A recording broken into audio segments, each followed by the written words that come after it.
If you really want to understand the origins of absolute evil, uh, the worst place you could possibly look is actually hell. Right, which sounds completely backwards. It totally flips the script, yeah. Yeah. Because to find the true source of darkness, you actually have to look at the most beautiful, the most perfect creature standing right in the absolute center of heaven. And that just completely upends, our entire cultural mythology. I mean, we are trained to associate evil with the grotesque. Right, the ugly. Exactly, the obvious stuff. We look for the horns and the pitchforks and the red We skin. really do. I mean, when you, the listener, when you hear the term spiritual warfare or, angels and demons, your mind immediately goes straight to the movie. Oh, totally. Hollywood tropes. Right. You picture this massive CGI battle, the sky turning red, maybe a spooky Gothic cathedral in the pouring rain. Lots of lightning. Always lightning. And these two, equally matched cosmic armies just hammering it out. Light versus dark. Yin and yang. Exactly, yin and yang. You think of Yeah. all that spooky folklore, spinning heads, Ouija boards, things that are basically designed to entertain us by scaring the life out of us. Which is, to be fair, it's a natural human instinct, right? We inherently recognize that there are realities beyond our physical senses. Sure. But popular culture has just completely hijacked that innate sense of the unseen. Yeah. And they've turned it into a circus. We've reduced these really profound spiritual realities into just objects of mere fascination, completely divorced from the actual divine revelation that explains them. And that brings us directly to the mission of today's deep dive. Yeah. Because we are taking that Hollywood script and we are just tossing it right out the window. Bradley. We are stripping away all the superstition. Because today we are looking exclusively at a very rigorous, highly detailed theological framework. It's presented in a work by Chris Varvallasis, and it's called Angels and Spiritual Warfare. And it is dense in the best way possible. It really is. Yeah. And the core premise of this source, the anchor for literally everything we're going to talk about today, is that this unseen conflict is emphatically not a battle between two equal and opposing forces. Right. It is not a tied game in the fourth quarter. No. It is not dualism where, God and Satan are just two sides of the same coin arm wrestling for control of the universe. Right, like they're just equals having a tug of war. Exactly. The source insists that the invisible war is fundamentally a story about the absolute, unquestionable supremacy of God. Wow. Evil is real. It's a very present reality. But the ultimate victory is not something we are waiting to see happen. It's a victory that has already been decisively secured. Okay, let's unpack this. Because to really grasp that level of supremacy, we can't start the story where most people start it. We can't start with demons, we can't start with the earth, and honestly, we can't even start with the angels. No, we have to go way, way back. Because our goal today is to give you a shortcut to being deeply well-informed on a topic that has just been buried under centuries of bad pop theology. Yeah, lots of bad theology out there. So much. So we're going to travel chronologically through the grand narrative of this source material. Right. We begin in the eternity before time even existed, and then move into the creation of the heavenly host. Then we'll examine the tragic internal rupture that actually created the kingdom of darkness, and finally bring it all the way down to the practical, daily reality of your role in this conflict today. And I love that starting point, because the source makes this massive point about the starting line. The author insists that the greatest theological mistake we make when thinking about spiritual warfare is starting our timeline at the rebellion. It's huge. Because if you begin your narrative with the conflict, you inevitably elevate the conflict. Right. You make the war the baseline of reality. Yeah, like war is the natural state of things. Exactly. But to understand the war, you first have to understand the profound internal peace that preceded it. And the source introduces a theological term right here that sets the stage for everything. And it's the word aseity. That's A-S-E-I-T-Y. It sounds super academic, I know, but the concept is just foundational. It really is. Aseity simply means self-existence. Okay. It's the doctrine that God depends on absolutely nothing outside of himself to exist. He's not just, the oldest being in the universe or the most powerful guy sitting at the top of a hierarchy. Right, he's not Zeus. Exactly. He is being itself. Think about the encounter Moses has at the burning bush in the book of Exodus. Oh, yeah? Moses asks for God's name, and the response is simply, I am. I am. Egame. Just existence. Right. Because every single created thing in the universe, you, me, the angels, the galaxies, we all have to say, I became. Yes. We have a starting point. We have a specific moment in the past where we literally did not exist. We're contingent. God alone says, I am. He has no origin story. And wrapping your head around that completely redefines how we must view God's relationship with time. Okay, how so? Well, the source points to Psalm 90, verse 2. It says, "From everlasting to everlasting, you are God. Time itself is a created dimension." Oh, wow. You and I experience life sequentially, minute by minute, cause and effect. And Satan and the angels, they also operate within created history. They experience the passage of time. So they're stuck in the timeline just like we are. Exactly. But God exists completely outside of that framework. He is the author of the timeline.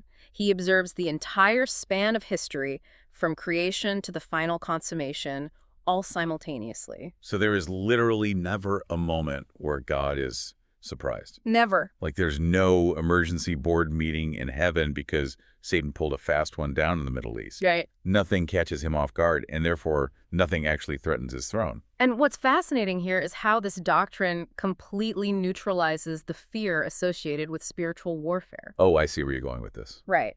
If God's infinite glory, his self-sufficiency, and his existence were fully established infinitely before Satan or any angel was ever spoken into existence, then this entire conflict is unfolding within a created theater. A theater that is actively being sustained by the very creator who's being rebelled against. Oh, man. It's like walking into a movie theater halfway through the film. Right. You sit down during this massive explosive battle scene. You look at the screen, and the hero and the villain seem completely equally matched. Just trading blows? Yeah, trading blows, the music is swelling. It looks like absolutely anyone could win. Mm-hmm. But if you rewind, if you go watch the movie from the opening credits, you realize the villain is actually just a rogue employee. Yeah. He's throwing a tantrum inside a massive corporate building that the hero personally designed, built, owns, and provides the electricity for. That is a perfect analogy because it completely shifts the power dynamic. The baseline of reality is not a struggle for dominance. The baseline is perfect, unthreatened sovereignty. Wait, okay, I'm stuck on something here, though. What's that? The source talks about the eternal fellowship of the Trinity. You know, the Father, Son, and Holy Spirit living in perfect harmony before anything was made. Right. And it explicitly notes that God didn't create the universe because he was lonely or because he needed an audience to worship him. I think Jesus even prays in John 17, Father, you loved me before the foundation of the world. Yes, perfect love already existed. Right. So if God is completely self-sufficient, completely outside of time, perfectly content, and he knew, because he knows everything, that creating beings with free will would inevitably lead to this massive cosmic rebellion. Yeah. Why introduce the variable? Like, why make anything at all? Well, that cuts to the deepest core of theology. The source anchors its answer in historical frameworks like the Westminster Shorter Catechism, Okay. which states that the chief end of creation is to glorify God and enjoy him forever. But since the Trinity already delighted in one another's glory, creation wasn't an act of necessity. It was an act of overflow. An overflow of generosity. Yes, exactly. God didn't create out of a divine deficiency or some sort of need for validation. He created out of an infinite abundance. Wow. He willed to share his glory, to manifest his love outward, and to have beings capable of authentically enjoying and reflecting that love. He had to endow them with a will, the genuine capacity to choose. Because forced love isn't love. Right, a forced love is a logical contradiction. It's just programming. But the moment you grant a created being the genuine capacity to choose worship, you simultaneously introduce the capacity to refuse it. Which means the risk of rebellion was just the price of genuine relationship. Yeah. And God, in his absolute aseity, deemed the ultimate manifestation of his grace to be worth the cost of the conflict. I mean, the opening chapter of Genesis doesn't begin with a cosmic war. No, it's very peaceful. It begins with the majestic, unhurried speaking of life into existence. If our theology of spiritual warfare begins with the majesty of the Creator rather than the malice of the creature, fear instantly loses its grip. I love that. And with that eternal, unshakable glory established as the foundation, we can actually look at the very first beings he shared this reality with. The heavenly host. Right. We need to understand what these beings were originally designed to be before we can even begin to comprehend what some of them became. So let's start with the vocabulary here. Okay. Because whether you look at the Greek word angelos or the Hebrew word malach, the fundamental translation is identical. It just means messenger. Right. That is a functional description. It's not a biological or metaphysical one. It's a job title. Yes. Angel describes a job, an office, rather than an inherent nature. They are fundamentally beings who are sent on behalf of another. Which stands in such stark contrast to how we usually picture them. Oh, completely. Like pop culture either gives us those chubby Renaissance babies playing harps. The cupids. Yeah, the Cupids. Or on the other end of the spectrum, towering 10-foot-tall warriors with flaming swords acting like these lone wolf vigilantes. But the source points to Colossians 1.1's team, which strips away the myth. They are created beings. They are not divine. No. They are spiritual, personal entities possessing profound intelligence, emotion, and will. But they are completely limited. And those limitations are crucial to understand. Because they possess immense power, sure, but they are not omnipotent. Right. They have vast experiential knowledge, but they aren't omniscient. I mean, Jesus makes it clear that the angels do not know the day or the hour of his return. Oh, that's a great point. And importantly, they are not omnipresent. An angel can only occupy one localized point in space at a time. Okay, so they also aren't just a chaotic swarm of spirits flying around. The heavenly host is incredibly structured. Very organized. The source outlines specific, categorized roles from Scripture. Like you have the cherubim, which are primarily guardians of God's holy presence. Yeah, we see the cherubim first in Genesis, stationed at the eastern edge of Eden after the fall, to guard the way to the tree of life. Right, with the flaming sword. Exactly, and they appear again seamlessly integrated into the architecture of the Ark of the Covenant, with their wings overshadowing the mercy seat. Oh, true. So they represent this fierce protection of God's sacred space and the boundary between the holy and the common. Then you have the seraphim. These are the beings the prophet Isaiah encounters in his throne room vision in Isaiah chapter 6. Yes, and seraphim literally translates to burning ones. Wow, burning ones. Their function in Isaiah's vision is just breathtaking. They have 6 wings. With 2, they cover their faces, which is an act of supreme reverence before the unshielded glory of God. Yeah. With 2, they cover their feet, acknowledging their creaturely humility. And with 2, they fly. They are in a state of ceaseless declaration, just crying out to one another, "Holy, holy, holy is the Lord of hosts." And they do things too, right? Right. They actively participate in the purification of the prophet, bringing a burning coal from the altar. They are intimately, violently consumed with the purity of God. It is so intense. And the source also details the living creatures found in Ezekiel and Revelation. They seem to act as representatives for the fullness of all creation in just this unbroken rhythm of worship. And then we have specific named titles, like the archangel.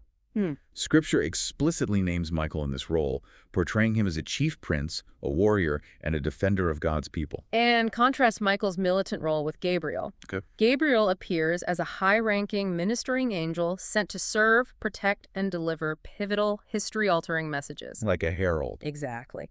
Gabriel is the one dispatched to explain the visions to Daniel and later to announce the incarnation of Christ to Mary in the New Testament. Okay, but I look at all this raw power, right? Like an angel striking down an entire Assyrian army of 185,000 men overnight in the Old Testament. Unbelievable power. Or an angel effortlessly rolling away a multi-ton stone from a sealed tomb in the New Testament. They clearly possess the power of demigods, but their job descriptions are essentially mail carriers, security guards, and choir members. Why are beings of such staggering, terrifying power always depicted as having this entirely derivative authority? Because in the economy of God's kingdom, greatness is never defined by raw power. It is defined by proximity and submission to the king. The author's thesis for this section is profound. The first activity in heaven was not warfare. It was worship. Worship. The entire heavenly host was created to be doxological, meaning entirely oriented toward the praise and glory of God, long before it ever became confrontational. So worship precedes warfare. In every single instance. Notice that holy angels never, under any circumstance, draw attention to themselves. Oh, that's true. In the book of Revelation, the Apostle John is so overwhelmed by the sheer majesty of the angel delivering the vision that he falls flat on his face to worship him. Right. John just drives. And the angel's response is immediate and sharp. He says, "Get up. I am a fellow servant with you. Worship God." They're basically cosmic mirrors, constantly redirecting human awe away from themselves and back to the Creator. Even Michael the archangel operates this way. I mean, the book of Jude mentions a dispute between Michael and the devil. And Michael doesn't flex his own angelic muscle. He doesn't rely on his own immense power or hurl these cosmic insults. He simply says, "The Lord rebuke you." He invokes the unassailable authority of the king. It highlights a foundational truth. Their joy, Their identity and their entire purpose is found in joyful obedience. Significance in heaven isn't found in asserting independence. It's found in perfect alignment with the will of God. And that perfect harmony, that flawless ecosystem of doxology and derived authority, is really what makes the next phase of the narrative so catastrophic. Yes, the rupture. Because we have to ask, how does a perfectly created being existing in a perfectly loving environment with literally no external temptation actually go bad? We are looking at the genesis of darkness, the fall of the anointed cherub. Right, and to understand the exact mechanism of this fall, the source relies heavily on the theology of Augustine of Hippo. Okay.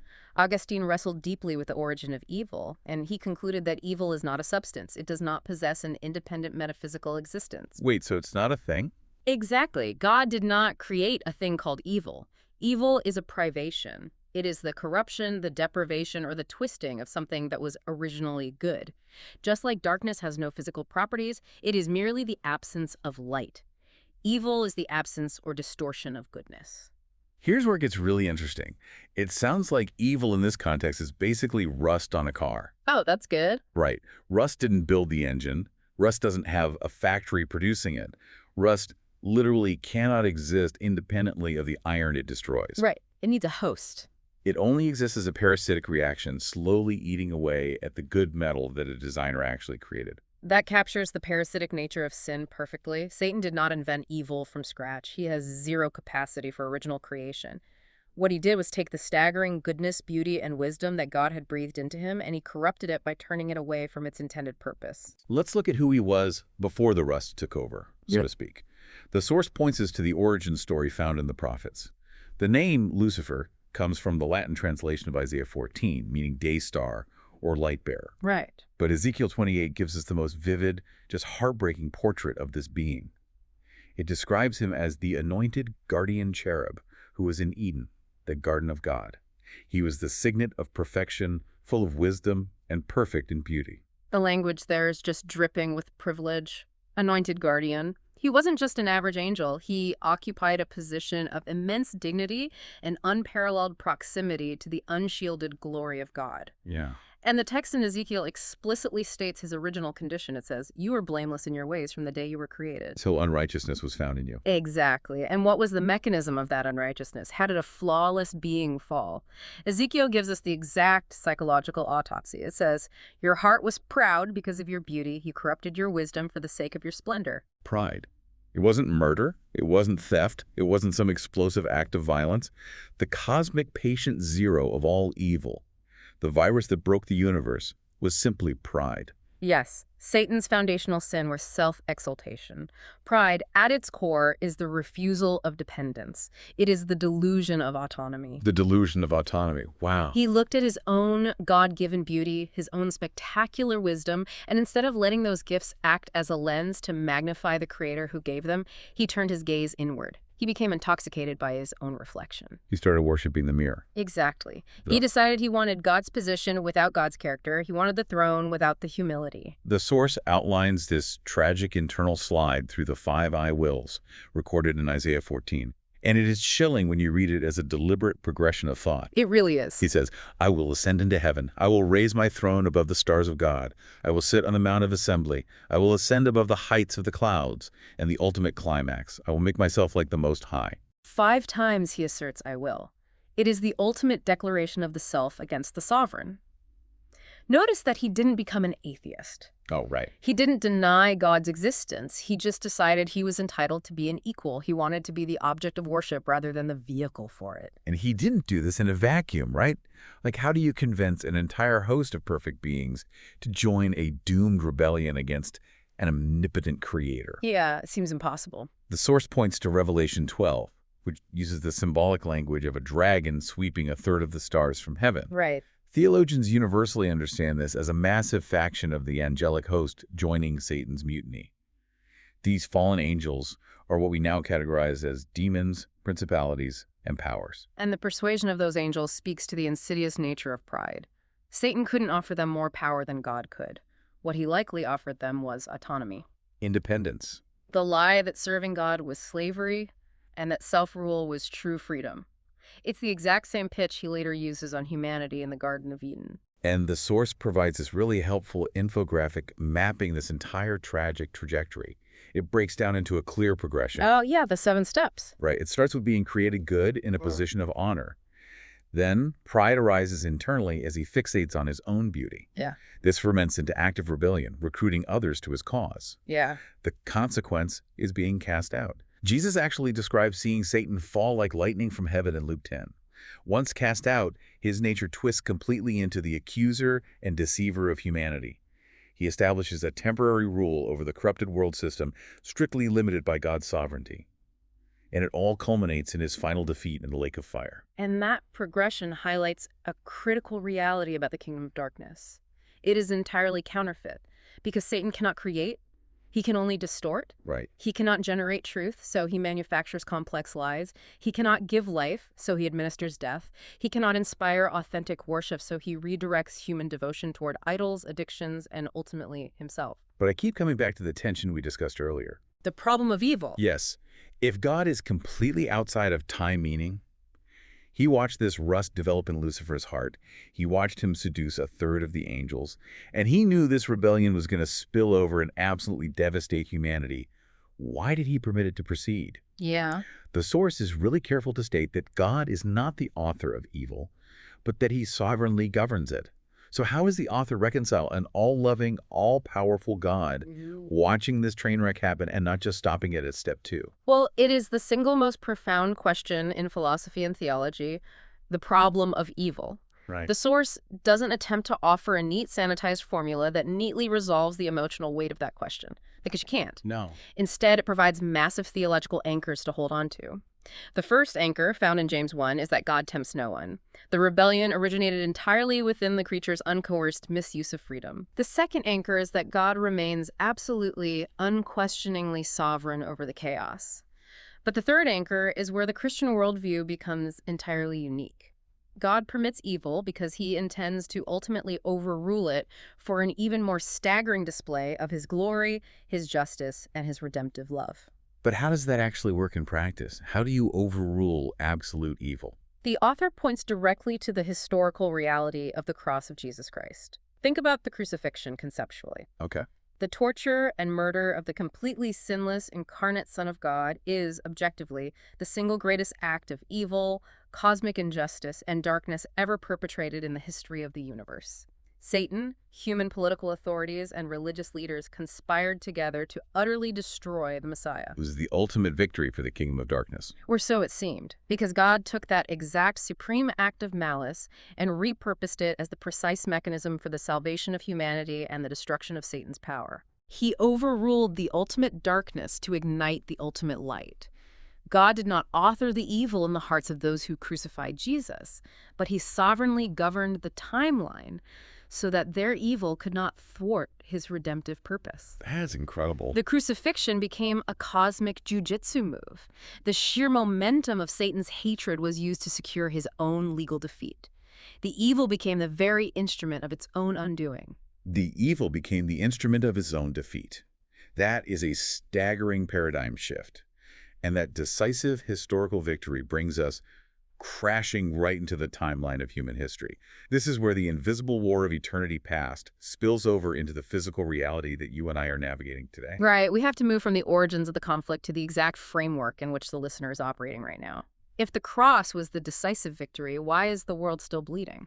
The source provides a really vital theological term to explain this reality. It describes the current state of the world as the already but not yet dimension of God's kingdom, eschatological tension. Right.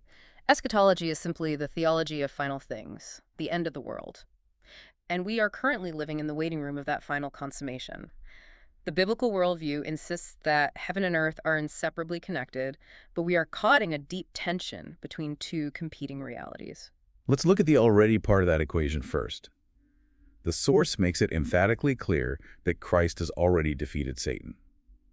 This is not a future, hopeful prediction. It is a past, legally binding historical fact. Yes. Colossians 2.15 says that God disarmed the rulers and authorities and put them to open shame by triumphing over them in Christ on the cross. The decisive blow has been struck. The already means that the war, at its core, is over. Satan is currently operating as a defeated, strictly limited being. If you read the opening chapters of the book of Job, you see this dynamic clearly. Job is a great example. Satan has to present himself before God, and he cannot touch Job or his family outside of the explicit boundaries that God sovereignly permits. Satan is on a leash. He has a perimeter. Exactly. He is not omniscient, he cannot read your mind, he is not omnipresent, and his doom is mathematically certain. But then we wake up and turn on the news. We experience trauma, addiction, broken relationships, or profound darkness. That is the not yet. Yes. The final physical removal of evil from the universe, the complete eradication of pain and death, awaits the physical return of Christ. Revelation 20 prophesies the exact moment when Satan is finally cast into the lake of fire permanently. Right. Until that day, we live in the agonizing, beautiful tension between the victory that was accomplished at the cross and the victory that will be fully revealed at the end of the age. So what does this all mean? I'm trying to visualize what it feels like to live in that specific tension. It sounds incredibly similar to VE Day in World War II. Oh, victory in Europe. Yeah. The Allies storm the beaches, the decisive battles are fought, the enemy's capital city falls, and the High Command officially signs the unconditional surrender. The treaty is inked. Structurally, legally, and historically, the war is over. The already is an established fact. But the reality on the ground is more complicated. Exactly. Imagine you are a soldier stationed in a dense, remote forest miles away from the capital. Word of the surrender hasn't reached everyone yet. Or maybe you are dealing with fanatical, rogue enemy units who know they've lost but refuse to lay down their arms. They're just holding out. Right. They have no supply lines, no central command, and no hope of winning the war. But they can still shoot at you. They can still set ambushes in the woods. There are still violent, deadly skirmishes happening. The war is definitively won, but the fighting hasn't completely stopped for you on Tuesday afternoon. That analogy perfectly encapsulates the Christian experience of spiritual warfare. The treaty was signed in the blood of Christ. The enemy's head was crushed at Golgotha. But the rogue skirmishes continue in our daily lives, our families, and our minds. And grasping this concept completely revolutionizes how we process those skirmishes. Because if you are in that forest and you don't know that the treaty has been signed, every single gunshot makes you feel like the entire war is being lost. Every ambush feels like the end of the world. Right. If you don't understand the already, you will live in a state of perpetual, paralyzing anxiety. Yeah. You will naturally revert to that Hollywood dualism we talked about earlier, treating Satan as if he is a rival god who might actually win if you don't pray hard enough. The source explicitly warns against this heresy. It provides a brilliant contrast between the two kingdoms to keep us grounded. The kingdom of light versus the kingdom of darkness. They are operating simultaneously right now. In the kingdom of light, God is absolute truth. Christ is the reigning king. Yes. The angelic host operates in perfect, joyful obedience. The atmosphere of this kingdom is characterized by righteousness, genuine life, and true freedom. Its ultimate purpose is to glorify God and redeem humanity. And running parallel to that, but completely corrupted, is the kingdom of darkness. Satan operates as the father of lies. The atmosphere is perpetual rebellion and chaos. Constant chaos. The demonic host deceives and enslaves. It produces sin, spiritual death, profound bondage, and pervasive fear. Jesus defines its mission statement in John 10:10. The thief comes only to steal, to kill, and to destroy. But the author stamps a massive, unignorable reality right over the top of this contrast. The kingdom of darkness is essentially an occupied territory.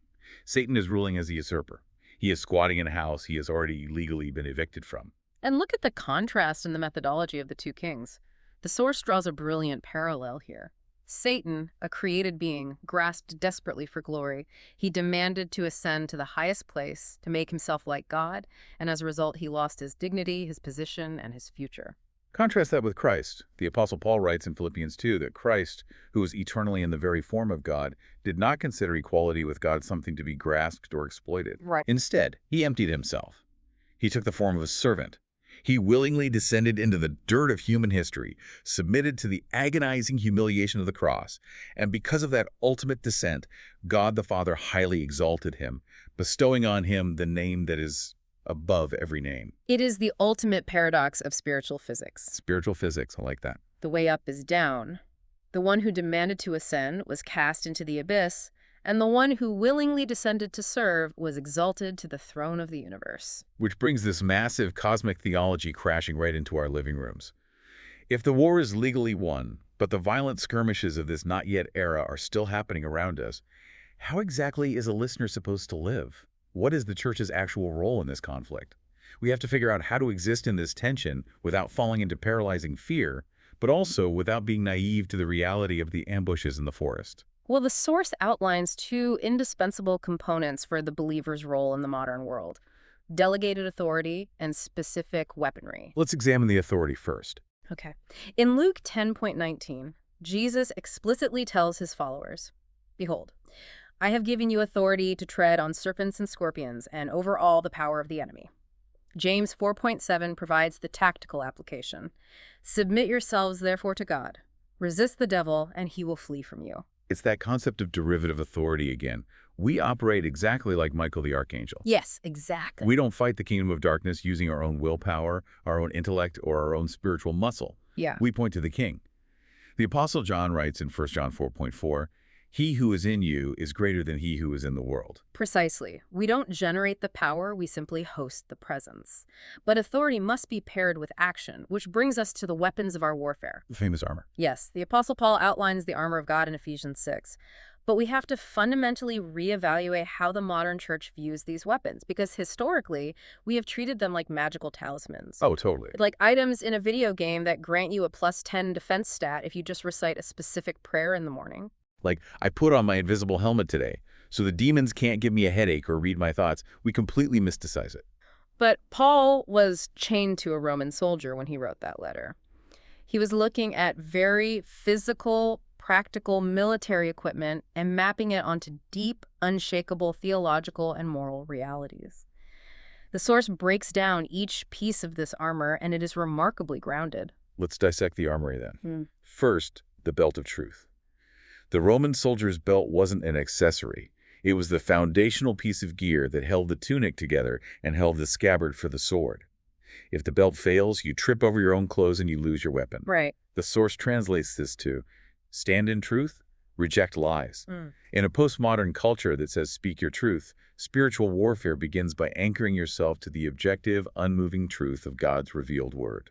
Next is the breastplate of righteousness. The physical breastplate protected the vital organs, obviously, the heart and lungs. Theologically, this operates on two levels. First, it is the imputed righteousness of Christ, knowing that you are legally justified before God, which protects your heart from the enemy's accusations. Okay. But practically, it means living a life of moral integrity.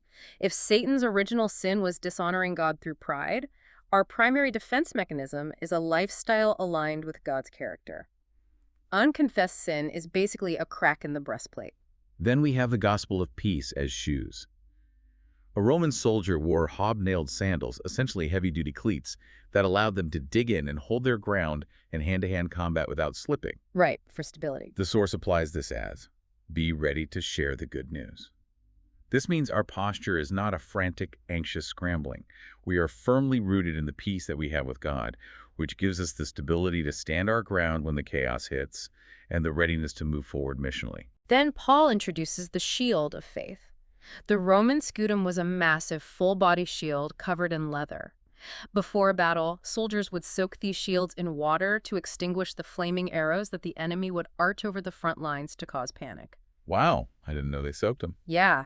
And Paul says we use faith to quench the fiery darts of the evil one. And what are those darts? They aren't usually horror movie manifestations. They are sudden, burning injections of doubt. Yeah. They are whispers of imposter syndrome. They are accusations about your past, sudden flares of anxiety, or the temptation to despair. Faith, trusting the character and promises of God over your current circumstances, is the water that extinguishes the panic. That's powerful. The helmet of salvation protects the head, the mind. The source says, protect your mind with God's truth. Spiritual warfare is primarily fought between your ears. It is an intellectual and psychological battle for what you believe about God, yourself, and the future. Resting securely in the finished, irrevocable work of Christ protects you from the psychological trauma of the enemy's lies. And finally, we are given the single offensive weapon in the entire armory, the sword of the Spirit, which Paul explicitly identifies as the Word of God. The Bible. Yes. When Jesus was tempted in the wilderness, facing direct face-to-face spiritual warfare with Satan, he didn't use a secret spiritual frequency.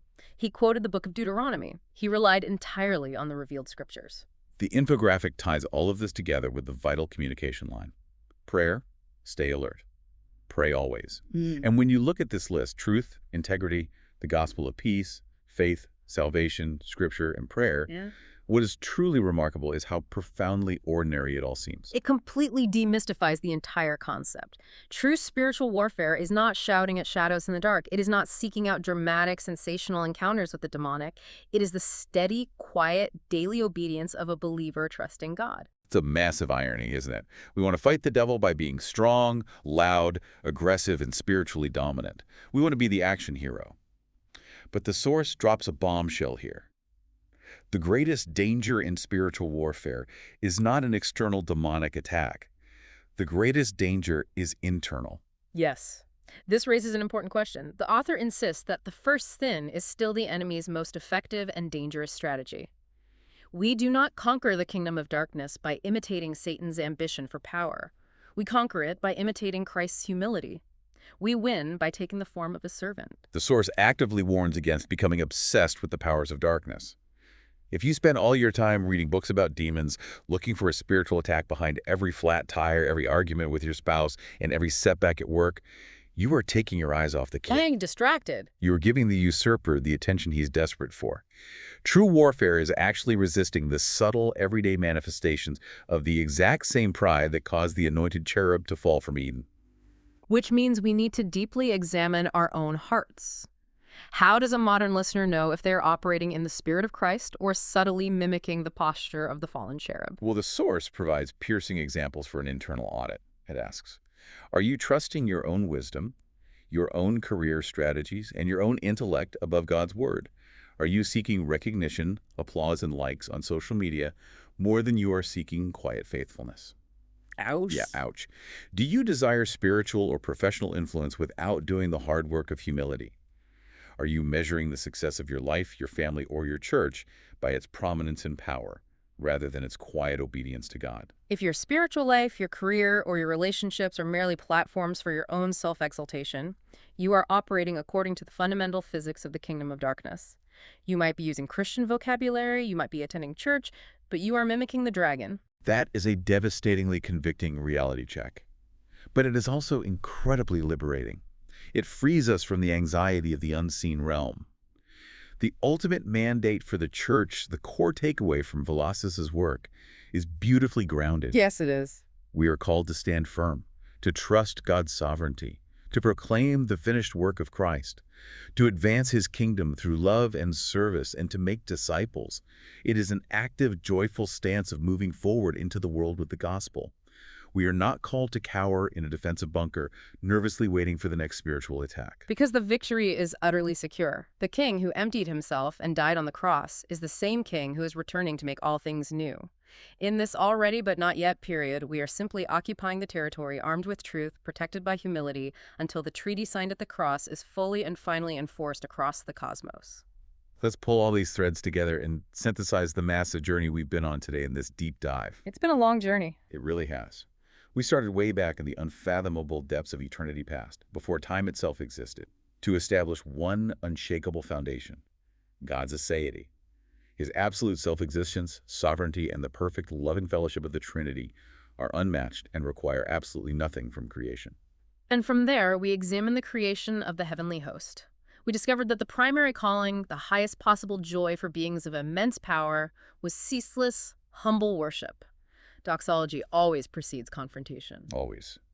Then we looked at the tragic genesis of darkness. We saw how a perfect anointed cherub became intoxicated by his own beauty. We saw how the desire for autonomy and self-exaltation corrupted his wisdom, turning him into a parasite whose only remaining power is to distort, counterfeit, and destroy the good things that God has made. And we brought all of that cosmic theology down to the present moment, realizing that you and I are living in the eschatological tension of the already but not yet.